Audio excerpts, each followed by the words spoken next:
Money, आप बचपन से स्पोर्ट्स में हैं और कब आपका इंटरेस्ट डेवलप हुआ स्पोर्ट्स की तरफ? बचपन से ही मैं स्पोर्ट्स में हूँ क्योंकि फैमिली बैकग्राउंड वैसा रहा और सपोर्ट भी मिलती रही। तो मैं स्पोर्ट्स में आ गया और अपना परस्यू करता रहा अपनी गेम को।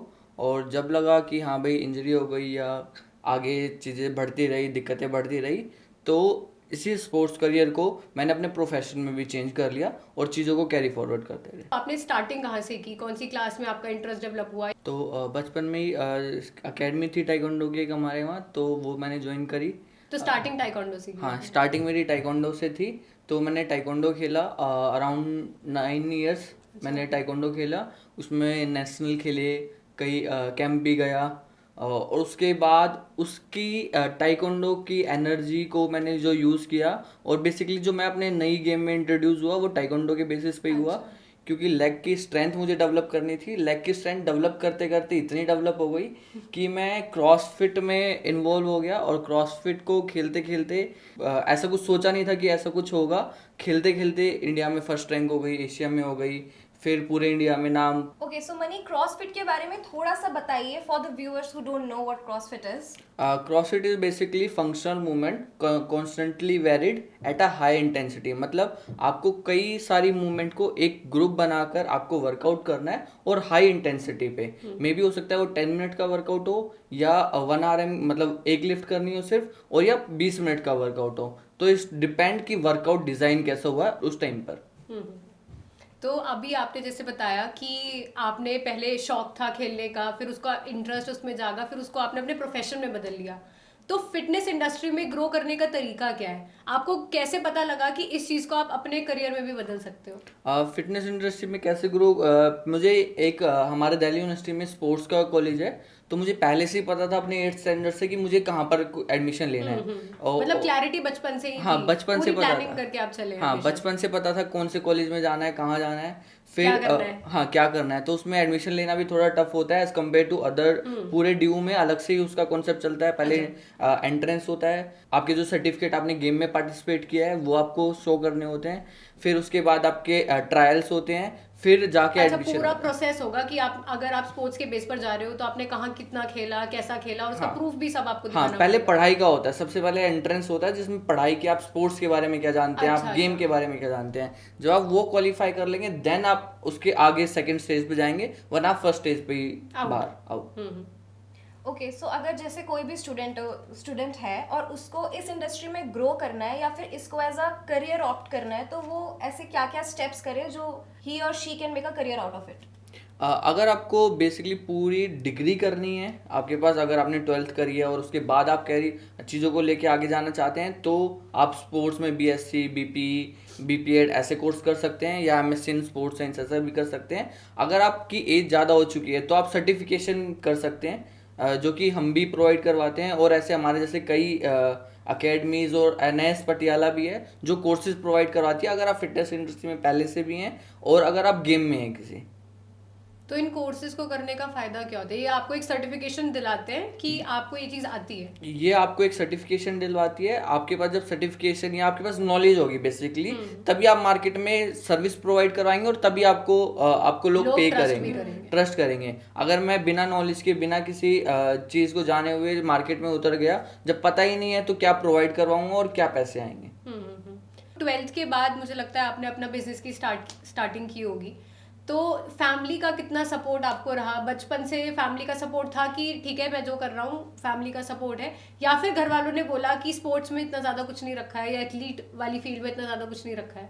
तो क्या उन लोगों का टेक था? इंडिया में मतलब सबको स्पोर्ट्स में वैसे सपोर्ट नहीं मिलती, बट मेरे ऊपर वो था है घर वालों का कि मेरे को हमेशा सपोर्ट मिली। कभी किसी भी चीज़ में कोई दिक्कत नहीं आई, हमेशा घर वालों ने सपोर्ट किया और कहा जो कर सकते हो आप, जैसा हर चीज़ से सपोर्ट थी। तो फैमिली से कभी प्रॉब्लम नहीं आई। हमेशा सपोर्ट किए? ओके, सो जैसे आप ट्रेनर हैं, तो आपके ट्रेन किए हुए बच्चे नेशनल खेलते हैं, इंटरनेशनल खेलते हैं, आईपीएल में भी खेलते हैं, लाइक मयंक डागर। तो ऐसी क्या चीज़ है जो जिस पे आप फोकस करते हैं सबसे ज़्यादा कि हाँ, अगर आपको दिख रहा है किसी में पोटेंशियल है तो उसके किस चीज़ पे आप सबसे ज़्यादा फोकस करेंगे? बेसिकली हम प्रोवाइड करवाते हैं कि अगर कोई भी एथलीट है उसको उसकी गेम में किसी भी चीज़ की प्रॉब्लम आ रही है स्ट्रेंथ एंड कंडीशनिंग से, लाइक किसी में स्ट्रेंथ की कमी है, फ्लेक्सिबिलिटी, एंडोरेंस की, उसका कोई भी मिसिंग पार्ट है, उसकी टेक्निक को लेकर नहीं, जो गेम की है उस टेक्निक को बढ़िया तरीके से कैसे परफॉर्म करें, उससे जो भी रिलेटेड चीज़ है वो हम कवर करवाते हैं। लाइक आपने अभी मयंक डागर की बात करी, वो बॉलर है, तो बॉलर में जो जो हम जैसे मोबिलिटी चाहिए और एंडोरेंस चाहिए, फ्लेक्सिबिलिटी चाहिए, वो सब हम डेवलप करवाते हैं। ऐसे ऐसे बहुत सारे एथलीट हैं जिनका अलग अलग गेम के हिसाब से अलग अलग चीज़ें डिसाइड होती हैं। आप ओलंपिक्स पे फॉलो कर रहे हैं? ओलंपिक्स चल रहे हैं, कल तो नीरज चोपड़ा सिल्वर ले आए हैं। हाँ, सिल्वर ले आए, बहुत अच्छी फीलिंग है। बिल्कुल। Congratulations to Neeraj and to India also. But वो होता है ना कहीं मेरे मन में तो था कि गोल्ड आएगा, गोल्ड आएगा। आपकी क्या फीलिंग थी? अब जैसे गोल्ड पहले एक बार हमें मिल चुका है नीरज के थ्रू, तो हमें हमेशा ये रहेगा कि वो गोल्ड के लिए दावेदार है। तो सिल्वर, हाँ, सिल्वर को हम वो नहीं कर पा रहे कि हाँ भाई सिल्वर आ गया, तो हम उतना नहीं ला पा रहे अपने अंदर खुशी एज कम्पेयर टू गोल्ड की, क्योंकि उम्मीद थी हमें गोल्ड की, आ गया सिल्वर। तो थोड़ा थोड़ा सबके मन में है, पूरे इंडिया के मन में है कि हाँ भाई एक गोल्ड तो चाहिए था। बट ठीक है, nonetheless silver is ours now. But हमारे पास जो सिल्वर मेडल है वो भी एक बहुत बड़ी बात है। हम वैसे देखें तो एक बहुत अच्छे लेवल पे एक इंडिया का मेल कैंडिडेट है जो सेकंड टाइम अपना एक कंटिन्यूटी में मेडल लाए, और बहुत गर्व की बात है। मुझे लगता है सिल्वर बहुत बहुत बड़ी चीज़ है। और फिर वही वाली बात होती है कि अगर थोड़ा सा भी रह जाता है, कुछ भी हो जाता है, सबको थोड़ी उम्मीद होती है ना कि यार इतना और हो जाता है, इतना और हो जाता है, but we don't know, we are just sitting on the chairs. वो प्रेशर, वो सब चीज़ें वहाँ जाके पता लगती हैं। So we are proud of Neeraj. Definitely India में टैलेंट तो बहुत है, और आपने तो इंस्टाग्राम पे आजकल मीम्स भी देखे होंगे कि ये जुगाड़ देश से बाहर नहीं जाना चाहिए, India is not for beginners.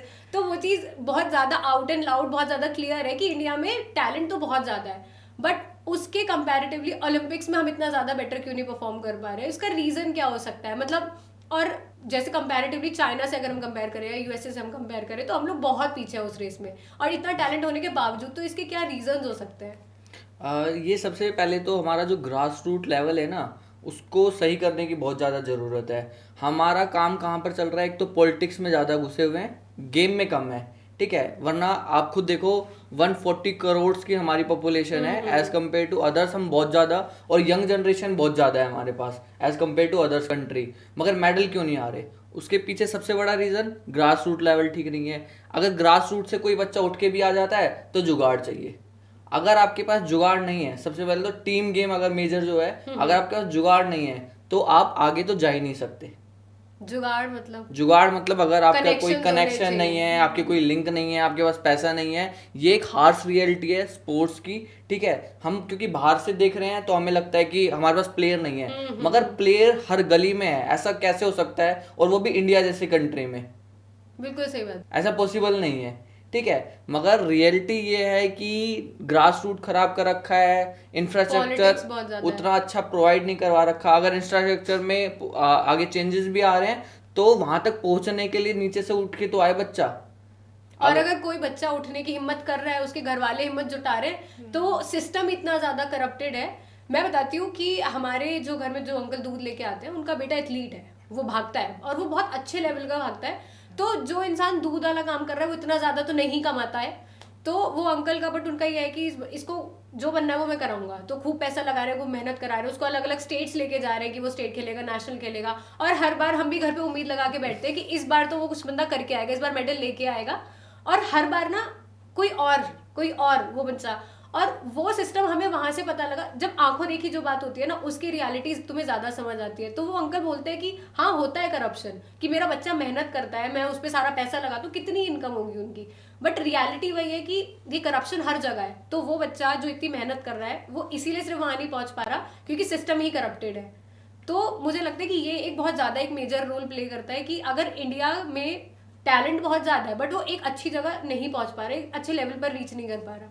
और मुझे लगता है सिर्फ स्पोर्ट्स ही नहीं, हर जगह जुगाड़ वाली चीज़ हर जगह घुसी हुई है। चाहे वो आप एंटरटेनमेंट सेक्टर ले लो, कॉर्पोरेट सेक्टर ले लो, हर जगह ये जुगाड़ वाली चीज़ घुसी हुई है। इसी उस पर मैं एक बात और आपसे जानना चाहूँगी कि जो कंपैरेटिवली, जैसे मैंने अभी पहले भी ये बात की कि हमारे अलावा जैसे यूएसए है, चाइना है, वो लोग और ज़्यादा हम लोगों से बहुत ज़्यादा बेटर परफॉर्म करते हैं। तो इसके पीछे के रीजंस क्या क्या हो सकते हैं कि उनमें बचपन से उन बच्चों को ट्रेनिंग उस लेवल की दी जा रही है, या क्या मतलब क्या रीज़न हो सकता है? जैसे चाइना का अगर हम एग्जांपल लें तो वो क्या करते हैं, ग्रास रूट से बच्चे उठाते हैं और जो स्पोर्ट्स में बच्चा है उसको स्पोर्ट्स पे फोकस रखते हैं। इंडिया में क्या है कि आपको स्पोर्ट्स का बच्चा अगर गरीब है, सबसे पहले हम देखें अगर मेजोरिटी स्पोर्ट्स खेलता कौन है, जो नॉर्मल स्पोर्ट्स आ रहे हैं, गरीब बच्चा खेलता है। अमीर कितने प्लेयर बने हैं, क्योंकि अमीर नहीं चाहते कि हमारा बच्चा उस लेवल पे मेहनत करे। प्लेयर बनता है गरीब बच्चा। गरीब बच्चे को अगर ढंग से इंफ्रास्ट्रक्चर नहीं मिलेगा, ट्रेनिंग नहीं मिलेगी तो कैसे जाएगा वो। चाइना वाले वहां पर बच्चे को उठा के अपने पास रखते हैं, ट्रेनिंग करवाते हैं उस तरीके से। इंडिया में ऐसा कोई सिस्टम नहीं बनाया गया आज तक जो ग्रास रूट से उठा के और टेस्ट करवाए। चाइना में क्या होता है, पहले टेस्ट होते हैं सारे कि किस बच्चे को किस गेम में डाला जाए। अगर मसल के टाइप्स होते हैं, टाइप 1 टाइप 2, वो सब देखते हैं, किस लेग में स्ट्रेंथ ज्यादा है, आर्म्स में ज्यादा है, अपर बॉडी में, लोअर बॉडी में, उसके अकॉर्डिंगली गेम सेट होती है। हमारे यहाँ गेम कैसे सेट होती है, पास में कौन सा अकेडमी है। अगर जूडो की है, जूडो में एनरोल हो जाओ, स्टेडियम पास है तो स्टेडियम। बहुत अच्छी आपने बात की, क्योंकि रियलिटी यही है। और मेरे को लगता है आज के टाइम में जहाँ स्क्रीन टाइम बहुत ज्यादा हो गया है, तो पेरेंट्स ना, जैसे मेरी फैमिली में भी है, बच्चे क्रिकेट एकेडमी भेज दिया, यहाँ भेज दिया, वहाँ भेज दिया, क्योंकि बच्चा फोन में लग रहा है ना, तो घर वाले चल फोन नहीं चलाएगा, इसे वहीं भेज देते हैं। पेरेंट्स ही सीरियस नहीं है, मेरे को लगता है आधे से ज्यादा टाइम तो वो कि चल बच्चा बस फोन ना चलाए, तो तू कहीं भी चला जा, जो भी आसपास एकेडमी है वहाँ उसको डाल दिया। एक्चुअली में ये पेरेंट्स का काम नहीं है। पेरेंट्स का काम है बच्चों को कहीं तक पहुंचा देना, उसके बाद काम है कोच का। कोच इंडिया में बैठे हुए हैं पैसा लेने वाले, कि बच्चा जाए ना जाए, अपने तो पैसे आ रहे हैं, महीने के फीस आ रही है। एक्चुअली में होना क्या चाहिए, बच्चा दिखा कि हाँ अगर कोच एजुकेटेड है तो देखेगा बच्चा इस गेम के लिए नहीं बना, ठीक है, बच्चे को दूसरी गेम में डालेगा जिस चीज के लिए वो है। मान लो उसकी स्पीड अच्छी है, ठीक है, और बच्चे को मैं खिला रहा हूँ एंड्योरेंस वाली गेम, मैं उसको हाफ मैराथन खिला रहा हूँ, 10 किलोमीटर खिला रहा हूँ, वो बच्चा कभी परफॉर्म ही नहीं कर पाएगा। तो एक कोच का काम है कि उसको दिख गया भाई ये मेरी गेम के लिए नहीं बना, उसको जो गेम के लिए बना है उसमें भेजना। तो ये इंडिया में कल्चर नहीं है। जब तक ये नहीं आएगा तब तक हम शायद ऐसे ही कहते रहेंगे कि इंडिया में प्लेयर नहीं है, या रील्स बनती रहेंगी, या मीडिया में सिर्फ ऐसे लोग बोलते रहेंगे। जब तक कुछ नहीं होगा, जब तक लोग सीरियस नहीं होंगे और कोचेस नहीं होंगे। तो अभी जैसे आपने बताया कि जो बच्चे अच्छा ज़्यादा नहीं परफॉर्म कर पा रहे हैं, रिजल्ट इतना ज़्यादा बेटर नहीं आ पा रहे, उसके रीजंस कोचेस ना बेटर होना, इंफ्रास्ट्रक्चर का डेवलपमेंट ना होना, करप्शन भी हम कंसिडर कर सकते हैं कि करप्शन इतना ज़्यादा है कि जो आगे बढ़ना चाह रहा है तो वो नहीं बढ़ पा रहा है, क्योंकि या तो वो गरीब है या उसके पास इतने ज़्यादा रिसोर्सेज नहीं है। तो अब हम बच्चों की बात कर ही रहे हैं, तो इस पर मैं एक और आपसे एक बात जानना चाहूँगी कि जैसे पेरेंट्स हैं, वो अगर उनको चाहिए कि उनका बच्चा स्पोर्ट्स में जाए, कुछ आगे बहुत बढ़िया करे, तो क्या एज आपके हिसाब से एक अच्छी एज है कि इस एज में बच्चे को हम रनिंग करा सकते हैं, मतलब बाहर ग्राउंड में छोड़ सकते हैं कि उससे मेहनत कराओ? अगर हम सिर्फ जर्नल उसकी बात करें, मोटर कंपोनेंट की, वो स्टार्ट हो जाती है आपकी 3-4। मोटर कंपोनेंट्स क्या होते हैं? मोटर कंपोनेंट्स क्या होते हैं, जो आपके नॉर्मल जो मसल हैं, जो ग्रोइंग मसल हैं, उनकी मूवमेंट, वॉकिंग हो गया, क्रॉलिंग हो गया, ये सब मूवमेंट आपकी बचपन से स्टार्ट हो जाती है। तो ये आपके मोटर कंपोनेंट होते हैं। तो ये बच्चा जैसे स्विमिंग में डाल देते हैं बच्चों को स्टार्टिंग में, और फिर जिम्नास्टिक की जो एज है, अगर हम इंटरनेशनल ओलंपिक में भी देखेंगे, ओलंपिक में भी जो मेडल मारते हैं बच्चे 9 से 10 साल, 20 साल, 15, 16, 17 साल पे तो जिम्नास्टिक खत्म हो जाता है। तो स्टार्ट गेम आप कभी जनरल फिटनेस जो है वो स्टार्ट हो सकती है, मगर जो एक्सपर्टीज गेम है वो अलग अलग एज ग्रुप से स्टार्ट होती है। हर गेम का अलग कंसेप्ट है। जैसे वेट लिफ्टिंग में थोड़ा जब आपकी मसल मैच्योरिटी आ जाती है 17-18, तो ये स्टार्टिंग एज है। अब 20-22 में ओलंपिक में जितने भी आप बच्चे देखोगे 18 पे स्टार्ट होते हैं ओलंपिक में जाना। और अगर जिम्नास्टिक देखोगे तो 9 साल की बच्ची भी है, 10 साल की बच्ची भी है, बच्चे भी हैं। डिपेंड करता है कि कौन सा स्पोर्ट में आपका बच्चा जाना चाह रहा है, उसके हिसाब से उसकी एज मैटर। हाँ, गेम से डिपेंड करता है। बट अगर हम जेनरिक सेंस में भी देखें कि बच्चे को बस ऐसी हेल्थी रखना है, तो उसको दौड़ा दिया, ऐसे पुशअप पुलअप्स करा दिए, तो 5-6 साल मुझे लगता है कि बच्चे को करा सकते हैं। 5 साल से आप स्टार्ट करो, ट्रेनिंग करा सकते हो। ओके, सो जैसे अभी के दौर में ना क्या चल रहा है कि बच्चे 12th तक स्पोर्ट्स को लेके बहुत सीरियस होते हैं, बट जैसे ही वो 12th पास करते हैं एकदम उनकी सीरियसनेस सारी खत्म हो जाती है। तो मुझे लगता है क्या पता वो अपने करियर पे फोकस करने के लिए कि भाई चलो अब करियर बनाते हैं, बहुत खेल लिया, ये वाली चीज़ होती है। तो क्यों होता है ऐसे बच्चों के साथ कि वो 12th तक ही सीरियस है, उसके बाद वो नहीं रहते? इसमें जो मेजर रोल है ये बच्चे का नहीं है, मतलब बच्चे का भी है बट ज़्यादा बच्चे का नहीं है कि 12th के बाद वो परस्यू करता है, नहीं, क्योंकि अगर उसको आउटपुट दिखेंगे तो हर बच्चा करना चाहेगा। बच्चे को करियर नहीं दिखता, बच्चे को सपोर्ट नहीं दिखती। अगर आपको सपोर्ट नहीं दिखेगी, आपको करियर नहीं दिखेगा तो आप आगे जाओगे कैसे? 12th के बाद हमारे पास एक प्रेशर होता है कि आपको अपने करियर बिल्ड करना है। घर वाले सोचते ही हैं कि बच्चे स्पोर्ट्स में नहीं कर सकते, क्योंकि जर्नल उसमें अगर आप देखेंगे तो एक हरियाणा एक ऐसा स्टेट है जिसमें गेम को प्रमोट किया जाता है, पंजाब एक ऐसा स्पोर्ट्स है, ठीक है। वहाँ घर वाले कहते हैं कि पढ़ाई लिखाई तो होती रहेगी, बच्चे को बोलते हैं जा खेल, ठीक है। बाहर क्या कल्चर है? बाहर नहीं है, क्योंकि आजकल जो रेस है, रैट ट्रैप में लोग फंसते जा रहे हैं। और ऐसे एक गेम बन चुकी है, game in the sense life का जो गेम चल रहा है कि आपको 12th करा, 12th के बाद ग्रेजुएशन, ग्रेजुएशन के बाद नौकरी। गरीब घर से ज़्यादा ही गरीब से हैं वो 12th के बाद नौकरी पे चढ़ जाते हैं। तो स्पोर्ट्स को अगर बच्चे का जो सेट नहीं होगी चीज़ें, तो कहाँ से बच्चा परस्यू करेगा? तो बच्चे की मैं नहीं मानता कि 100% गलती है। अगर सिस्टम की 70% है, 30% बच्चे की है। और इस पॉइंट को कोई नहीं देखता, सब बोल देते हैं कि हाँ भाई बच्चे सीरियस नहीं। हाँ। अच्छा, तो जैसे आपने हरियाणा की बात की, तो मुझे लगता है कि सबसे ज्यादा एथलीट, सबसे ज्यादा स्पोर्ट्स पर्सन जो निकलता है वो हरियाणा से निकलता है, मेजोरिटी जो है। तो वो इसलिए ये क्योंकि उनके पेरेंट्स सपोर्टिव होते हैं, या वहाँ पे सभी ऐसा होता है? कल्चर ही ऐसा है क्या? हाँ, वहाँ पे कल्चर ही ऐसा है। एक तो कल्चर वैसा है, ठीक है, और वहाँ पर प्रमोट जो स्पोर्ट्स को है वो बहुत अलग लेवल पे किया जाता है। और अगर आप अभी भी ओलंपिक में देखोगे, सिर्फ पूरे इंडिया में हर स्टेट से 2, 3, 4, 5 गए हैं। सिर्फ पंजाब और हरियाणा एक ऐसा स्टेट है जिसमें पंजाब से 14 प्लेयर गए हैं और हरियाणा से 24 प्लेयर गए हैं। एक तरफ पूरी कंट्री और एक तरफ सिर्फ हरियाणा और पंजाब। पर मुझे लगता है कि कब तक सिर्फ हरियाणा और पंजाबी ओलंपिक्स और ऐसे स्पोर्ट्स का वो बोझ अपने कंधों पर लेकर घूमेंगे। I guess this is the high time कि स्पोर्ट्स को भी सीरियसली लिया जाए और उसके लिए स्कूल लेवल पे, कॉलेज लेवल पे और कुछ अच्छी चीजें बनाई जाए कि बच्चा उसको एज अ प्रोफेशन कंसिडर तो करे, तभी तो वो आगे बढ़ पाएगा। आपने जो बात बोली ना, मैं उससे बहुत ज्यादा अग्री करती हूँ कि बच्चे को फ्यूचर ही नहीं दिख रहा ना, इसीलिए तो वो चीज छोड़ रहा है। अगर उसको दिखेगा कि ब्राइट फ्यूचर है या वो उसमें कुछ बहुत ज्यादा बेटर कर सकते हो, तो कभी नहीं छोड़ेगा उस चीज को। तो वो भी एक बहुत अच्छा पॉइंट है। सुशी, तुमने खेला है कभी अपने स्कूल में कुछ स्पोर्ट्स?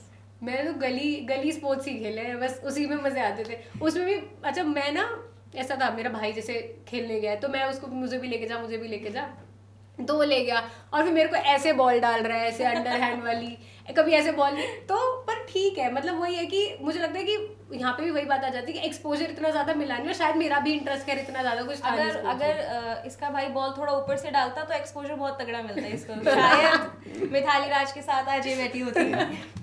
अगर कोई बच्चा है या हम लोग भी हैं, तो आप से मैं जानना चाहूंगी ऐसी 2-3 एक्सरसाइजेज या डाइट अगर आप कुछ हमें रेकमेंड कर पाए कि ये कर लो तो तुम एक फिट हेल्दी बॉडी तुम्हारी रहेगी। अगर आप जिम नहीं जा सकते हैं और अगर आप घर पे वर्कआउट करना चाहते हैं तो सबसे पहले आप बर्पी कर सकते हैं। XY रैप ले लो, आप उसको कैरी फॉरवर्ड, लाइक आपने आज 20 करे, फिर नेक्स्ट 2-2, 4-4 आप इम्प्रूव करके। पहले दिन ही 20 की बात चल रही है, या तो 2 नहीं होते। हाँ, तो आप रेस्ट लेके आप धीरे धीरे स्टार्ट कर सकते हो, ठीक है। जैसे सबसे पहले बर्पी हो गई, नॉर्मल स्क्वाट हो गए, पुशअप हो गए। और ये ऐसा नहीं है एक्सरसाइज है, ये फंक्शनल मूवमेंट है। आप अपने घर में चेयर पे बैठते उठते हो, क्या है वो? स्क्वाट है, ठीक है। आप कोई सामान उठा के आप रख रहे हो कहीं पर, वो क्या है? ओवरहेड प्रेस है, ठीक है। तो जो आपके फंक्शनल मूवमेंट है ना, उन्हीं को आप वर्कआउट में डिजाइन कर सकते हैं। बस फर्क क्या हो जाएगा, वो अगर आप घर पे कर रहे हैं तो हो सकता है कि आपके पास डंबल है 2.5, 5, 10। अगर आप नहीं है तो आपके पास वाटर बोतल है, आपके पास बैग है, तो आप उन चीज़ों से आपको अपने लाइफ को हेल्दी रख सकते हो।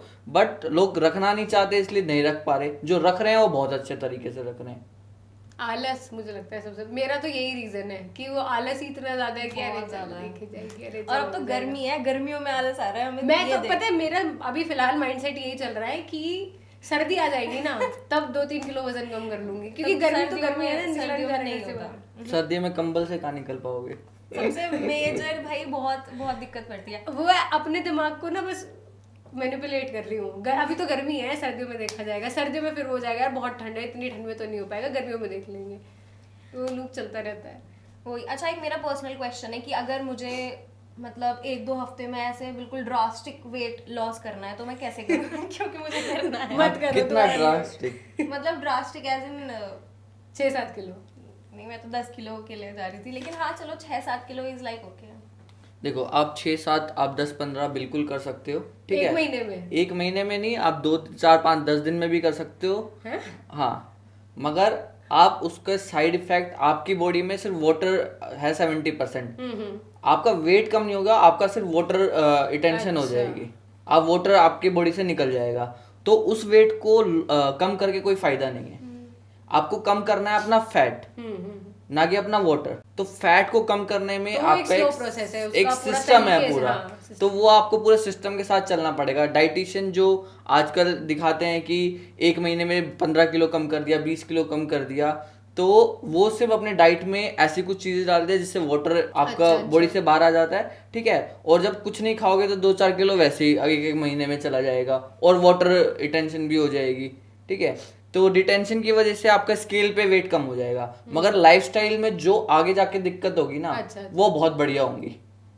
बहुत बढ़िया हाँ, होंगी। क्योंकि जो लोगों की मेंटेलिटी ये है कि बस पतले हो जाओ। पतले हो जाओ। बढ़िया इन द सेंस कि आप एक फिटनेस ट्रेनर या इन सबको आप पैसे नहीं देना चाहोगे। डॉक्टर के पास जाओगे आप, बढ़िया 1 मिनट में उसको 2,000 रुपये दे दोगे। एक फिटनेस ट्रेनर ने आपसे मांग लिया, जिम में किसी ने 5,000 रुपये मांग लिए, आपकी आंखें खुली रह जाएंगी। जिसमें ये आपको हकीकत है वैसे। दवाई से और डॉक्टर के पास जाने से आपको फिटनेस कोच या फिटनेस ट्रेनर या जिम बहुत इजीली बचा सकते हैं, और आपका हेल्दी लाइफस्टाइल। मगर हमारा मेन है कि कोई नहीं, डॉक्टर के पास जाओ, 2-4 हज़ार रुपये दो, ठीक है, और मिनट में पैसे लगा दो। चलो, अगर जिम से रिलेटेड बात चल रही है तो मेरे को एक इंसिडेंट याद आ गया कि मेरा एक भाई है जो बहुत ऐसे जिम एंथुजियास्ट है बिल्कुल। तो उसने क्या किया, वो पाउडर समथिंग आते हैं, तो उसने प्रोटीन पाउडर, लेकिन कुछ और था वो प्रोटीन नहीं था, या आई डोंट नो, क्रेटीन भी तो कुछ होता है। क्रेटीन पता नहीं क्या था वो। और उसके जो ट्रेनर थे उन्होंने प्रोवाइड कराया, बट उससे उसको इतने मतलब क्या साइड इफेक्ट हुआ आई डोंट नो। एलर्जीज हो गई? नहीं, एलर्जीज नहीं, उसको पता नहीं, डॉक्टर ने बोल दिया अब तुम कुछ तीखा नहीं खा सकते। मतलब उसका अंदर का पूरा सिस्टम बहुत ज्यादा अच्छा, मतलब डैमेज हो गया, इंटरनली बहुत डैमेज हो गया। तो ये ट्रेनर ऐसी क्या चीजें दे रहे हैं? तो आपको क्या लगता है कि मतलब उस पाउडर में ऐसा क्या था, या वो पाउडर ही था? समझ मतलब हम भी नहीं समझ पाए। तो मैं ये तो नहीं बता सकता कि आपके भाई को क्या दिया, जब तक मैं देखूँ नहीं या कोई टेस्ट नहीं होता। मैं बस ये कह सकता हूँ कि जो वैसे जनरल उसमें सप्लीमेंट्स देते हैं, तो हमने उसका मिथ बनाया हुआ है कि वो गलत होते हैं। सप्लीमेंट एक्चुअली में होते क्या है? सप्लीमेंट लाइक आप अपनी डाइट से कोई चीज़ पूरी नहीं कर पा रहे हो, आप अपना प्रोटीन इंटेक कंप्लीट नहीं कर पा रहे हो, आप मल्टीविटामिन नहीं कर पा रहे हो, आप ओमेगा 3 नहीं ले पा रहे हो अपनी नेचुरल डाइट से, ठीक है, आप ऐसा ज़्यादा फॉर्म में नहीं ले पा रहे हो। तो सप्लीमेंट क्या है, एक नॉर्मली उसमें से निकाला, एक्सट्रैक्ट किया, और आपको टैबलेट फॉर्म में या पाउडर फॉर्म में दे दिया। और कुछ आजकल मार्केट में जो नकली सप्लीमेंट बन रहे हैं, मे भी हो सकता है कि आपके भाई को वो दे दिया हो, या उसकी वजह से ऐसा हुआ हो। अगर आप एग्जांपल लें हम कि मैं 200 ग्राम या 400 ग्राम एक साथ बैठ के चिकन नहीं खा सकता, मगर मैं 2 ग्राम स्कूप ले सकता हूँ प्रोटीन के। तो वो इसीलिए प्रोटीन एंड सप्लीमेंट अच्छी चीज़ है, बट मार्केट में इस तरह से इसको बनाया गया है कि ये नेगेटिव फॉर्म में अब डेवलप हो रहे हैं चीज़ें। तो इससे बच कैसे सकते हैं? मतलब जैसे ये मैंने भी सुना है कि ऐसे नकली प्रोटीन है या ऐसा वैसा जो भी है, तो इन सब चीज़ों से बचा कैसे जा सकता है कि ऑथेंटिक सोर्स से चीज़ें लो? बिल्कुल, आप बढ़िया वेबसाइट से लें, बढ़िया कंपनी से लें, तो आप बच सकते हैं, वरना तो ये चीज़ें चल ही रही हैं। हम मार्केट में आपको ट्रेनर के पास गए, अब 2-4 हज़ार कमाने के लिए कोई कुछ भी कर रहे हैं, तो उसमें तो हम नहीं कह सकते कुछ। तो जैसा आपने बताया कि आप एक एकेडमी भी रन करते हैं, तो उसमें बच्चे भी आते होंगे, तो क्या एज ग्रुप से आप उनको ट्रेन कराते हो, और क्या ऐसी स्पेसिफिकेशंस हैं या ऐसी क्या क्वालिटीज़ आप उनमें देखते हो जिस हिसाब से फिर आप उनकी ट्रेनिंग आगे कराते हो? एक्चुअली में जैसे अभी मैंने बताया कि हम जो ट्रेनिंग कराते हैं, मेन जो ट्रेनिंग है वो ट्रेनर्स को ट्रेनर्स बनाने के लिए सर्टिफिकेशन प्रोवाइड करवाते हैं, कोचेस बनाने के लिए। तो वो 17 प्लस से ही स्टार्ट होता है। अच्छा। और जो एथलीट बनने के लिए, athlete as a weight lifting, as a crossfit athlete, वो अलग है। मगर ये जो हमारी मेन एकेडमी जो हमारा काम है, वो सर्टिफिकेशन प्रोवाइड करवाना है और कोचेस मार्केट में प्रोड्यूस करना है, ताकि ये लोग जाके मार्केट में आगे कोर्सेज आगे ट्रेनिंग प्रोवाइड करवा चुके। अच्छा। तो मतलब फिर हम ये मान सकते हैं कि आप सर्टिफिकेशन प्रोवाइड करा रहे हैं, फिर जो आपकी एकेडमी से निकल रहा है वो एक ऑथेंटिक इंसान है जो सारी ट्रेनिंग सारी चीजें सीख कर आया है, पढ़ कर आया है। बिल्कुल, वो आगे मार्केट में प्रोवाइड करवा रहे हैं ट्रेनिंग्स। ठीक है। अच्छा, एक पर्सनल क्वेश्चन है कि जैसे आप फिटनेस इंडस्ट्री में हो, तो जब आप अपना लाइफ पार्टनर चूज करने जाओगे तो आपके दिमाग में कुछ है ऐसा कि कितना स्माइल कर रहे हैं। तो आपके दिमाग में ऐसा कुछ है कि भाई वो भी फिटनेस इंडस्ट्री में ही होनी चाहिए, या वो या भी ऐसा कुछ ऐसे- स्पेसिफिकेशन नहीं कि चलेगी, मेरी उससे बस बननी चाहिए। अभी ऐसा कुछ सोचने का मौका नहीं मिला, क्योंकि अभी सोच लो। अभी सोच लो तो हाँ भाई, अपना जब फिटनेस इंडस्ट्री में है और ऐसा कुछ है, तो अगर मान लो मैं फिटनेस को प्रमोट कर रहा हूँ और मैं ऐसी चीज़ें प्रमोट कर रहा हूँ, और तो मैं यही चाहूँगा कि सारे लोग फिट रहें। तो सारे लोग जब फिट रहे, मैं तो अपने मम्मी पापा सबको फिट करना चाहता हूँ, तो फिर वो तो सभी फिट है तो सब वही भी फिट तो होंगे। मतलब फिटनेस इंडस्ट्री से रिली मिली होनी चाहिए। फिटनेस इंडस्ट्री, स्पोर्ट्स पर्सन, वो तो डिपेंड करता है, ऐसा कोई स्पेसिफिक वो अच्छा, नहीं है specification नहीं कि है। स्पोर्ट्स इंडस्ट्री से होनी चाहिए। फिट होनी चाहिए। फिट बाद में भी हो सकती है, अच्छा, इतनी मतलब पढ़ाई कोई- क्यों करी हमने। मतलब कोई भी चलेगी, ठीक है, ये भी सही है। मेरा आखिरी सवाल आपसे ये होगा कि जो भी लोग फिटनेस इंडस्ट्री में आना कंसिडर करना चाह रहे हैं और चाहते हैं कि इसमें ही अपना करियर स्टैब्लिश करें, तो आप उनको क्या टिप देना चाहोगे? सबसे पहले तो वो एक बेस्ट से बेस्ट अकेडमी ढूंढे जो कोर्सेज प्रोवाइड करवाते हो, ठीक है। और सबसे पहले कि कुछ अलग कोर्स करें, ठीक है। जो जनरल पॉपुलेशन वाला जो नॉर्मल सब कर रहे हैं उससे कुछ एडवांस होना चाहिए, तब आपको मार्केट में कुछ एडवांस चीज़ें मिल पाएंगी और आप अपने आप को ग्रो कर पाओगे। अगर मैं जैसे मैं खुद बिजनेसमैन हूँ, ठीक है, एक एंटरप्रेन्योर हूँ, मेरी खुद की कंपनी है, तो इसीलिए मैंने अपने जो कोर्सेज लॉन्च कर रखे हैं सारे वो एक ऐसे कर रखे हैं जो मार्केट से अलग है। जितनी भी अकेडमीज हैं, बड़े बड़े आपने नाम सुने होंगे, जो भी अकेडमी है उनसे करने के बाद लोग हमारे पास आते हैं कोर्सेज करने। वहां से कोर्स कर लिया, उसके बाद किसी को 10 साल का एक्सपीरियंस है फिटनेस इंडस्ट्री में, फिर भी हमारे पास आता है। क्यों? क्योंकि हम एक कुछ अलग प्रोवाइड करवा रहे हैं मार्केट में। तो सबसे पहले आप ये देखिए कि थोड़ा अलग की तरफ, ठीक है। अगर बेसिक नहीं है तो बेसिक पहले स्टार्ट करें, ठीक है, फिर थोड़ा एडवांस और कोर्सेज करें और अपनी नॉलेज को गेन करें। Thank you so much money for giving us this valuable information. बहुत मजा आया आपसे बात करके। Yeah, thank you so much. Welcome. So with this, we have come to the end of the podcast. I'm sure that you all enjoyed it as much as We did. So for more real, raw and unscripted podcasts, don't forget to subscribe to our YouTube channel and also follow us on our Instagram handle. Till then, bye. Woo!